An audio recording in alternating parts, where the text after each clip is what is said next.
Tuvimos un comienzo de año desastroso para el ferrocarril, especialmente en alta velocidad, donde el accidente de Adamuz, seguido de otros incidentes en varias líneas, el corte de la de Málaga y la mala prensa que acumuló este sistema de transporte, hizo desplomar el número de viajeros en nuestra red.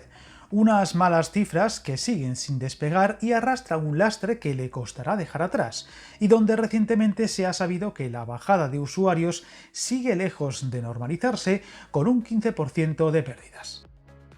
Y es que desde el pasado enero, el mes fatídico donde se produjo el accidente de Adamuz, hasta el final de junio, las cifras conocidas recientemente hablan de 18,33 millones de viajeros, los que tomaron algún tren de alta velocidad en España, datos difundidos por el Instituto Nacional de Estadística y que representan un 15,5% inferior a los 21,69 millones de viajeros que se registraron en el primer semestre del 2025. Un descenso que no por ser previsto resulta menos preocupante, ya que la recuperación de la normalidad necesitará del regreso de la plena confianza en este medio de transporte, así como la vuelta de los tiempos anteriores a una crisis que no solo supuso el grave accidente de Adamuz, sino también múltiples problemas en diversos puntos de la red por mala situación de la infraestructura y reducción de velocidades, especialmente en la línea estrella, da Madrid-Barcelona,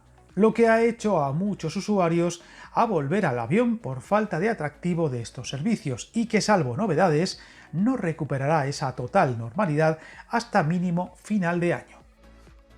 Y es que recordemos que las difíciles semanas posteriores a la crisis desatada por el accidente de Adamuz trajo también un considerable aumento de retrasos en los trenes por las diferentes limitaciones de velocidad en la red de alta velocidad impuestas por Adif, que han aumentado los tiempos de viaje, sin olvidar el corte que sufrió la línea de alta velocidad entre Antequera y Málaga por el desprendimiento del talud de Álora, que no se corrigió hasta finales de abril por una sola vía y plenamente hasta hace escasas semanas, así como por otro tipo de incidencias que han restado mucha fiabilidad a estos servicios. Tampoco podemos olvidar el tsunami de bulos, noticias falsas y especial campaña contra el tren que rodearon a los medios de comunicación, programas, tertulias e influencers en aquellas fatídicas fechas, donde para muchos subirse a un tren era poco menos que una sentencia de muerte, a pesar de que las muertes en carretera, por ejemplo, suponen más de 1.100 muertes al año y nadie habla de que coger un coche o una moto requiere de hacer testamento.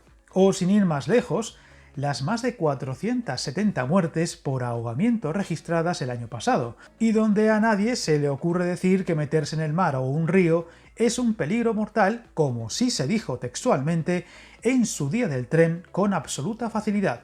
Un aluvión de mala prensa claramente intencionada para desgastar al Ministerio de Transportes que encabeza Óscar Puente, pero donde no nos equivoquemos, también ayudó y mucho la mala gestión de la crisis tras Adamuz, con multitud de frentes abiertos y la sensación de improvisación que vimos durante no pocas semanas, que además se vio agravada por las protestas y quejas de los profesionales del sector, incluyendo los muchos daños por la sucesión de borrascas de primeros de año, que incluyó algunos cortes de líneas, como la ya mencionada en Álora, o una gran crisis en la red de Cataluña, una tormenta perfecta que aún no se ha disipado del todo.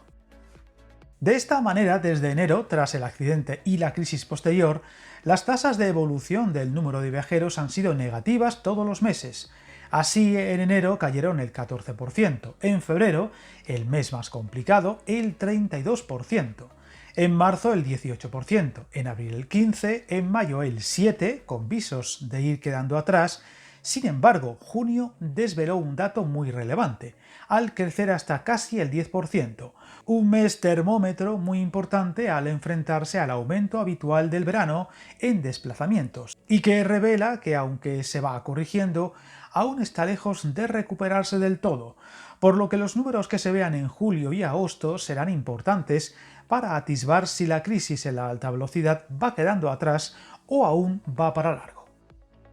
Todo esto llegó tras una alta velocidad ferroviaria que venía creciendo de forma significativa desde que terminó la pandemia, y especialmente desde que en mayo de 2021 la compañía de bajo coste Ouigo empezó a operar la línea Madrid-Barcelona, Un mes después, en junio, se activaron también los servicios de Ablo, la compañía de bajo coste de Renfe, y ya en noviembre de 2022, Irio arrancó su actividad en el corredor Madrid-Barcelona. Desde entonces, ambas compañías han ido expandiendo sus servicios y rutas, provocando un efecto llamada claro por la bajada general de precios, especialmente medios, y el aumento de frecuencias y plazas. Una competencia que tuvo su punto álgido en julio del 2025, cuando se contabilizaron 4,13 millones de viajeros. Un mes antes, en junio del 25, se superaron los 4 millones, 365.000 más que en junio de este año. Hay que destacar que esta crisis de imagen y fiabilidad afectó a todo el transporte por ferrocarril, perdiendo un 8,3% de usuarios en junio comparado con un año antes, lastrado por la caída de la larga distancia, que retrocedió un 9,5%, pero también por las cercanías y la media distancia, donde también han sido muy sonadas las crisis en Rodalies Cataluña y otros problemas. De esa forma, los servicios de cercanías perdieron en junio un 7% de sus usuarios en comparación con un año antes, mientras que los de media distancia cayeron hasta un 23,5%, hasta quedar en 3,31 millones de pasajeros. Evidentemente, esta bajada de usuarios era más que prevista, y todo hace pensar que no se normalizará hasta al menos finales de año, cuando se espera que los servicios ahora con limitación de velocidad se recuperen y las medias mes a mes vayan recuperando fuelle. Un ferrocarril que está viviendo un momento complejo, con convivencia de muchas obras, en su mayoría con demasiados años de retraso por la falta de inversión en décadas pasadas y la mala planificación de muchos aspectos desde el actual ministerio, con un evidente adelanto sobre lo aconsejable de la liberalización y, como parece haber quedado demostrado, una insuficiente falta de inversión en mantenimiento acorde con el aumento de viajeros, que ha llevado a una situación que costará todavía mucho tiempo considerable en recuperarse y que de momento aleja el objetivo de este 2026 de que, si no todas, sí en parte las empresas de alta velocidad lograran beneficios netos. Esperemos que la catarsis que supuso enero de 2026 y lo que vino después haya servido al menos para una mejor planificación y semanas tan oscuras como las que vivimos a primeros de año no se vuelvan a repetir. Estaremos atentos a la evolución de las cifras para contarlas. Suscríbete al canal y recuerda estar camino más largo se inicia con un primer paso.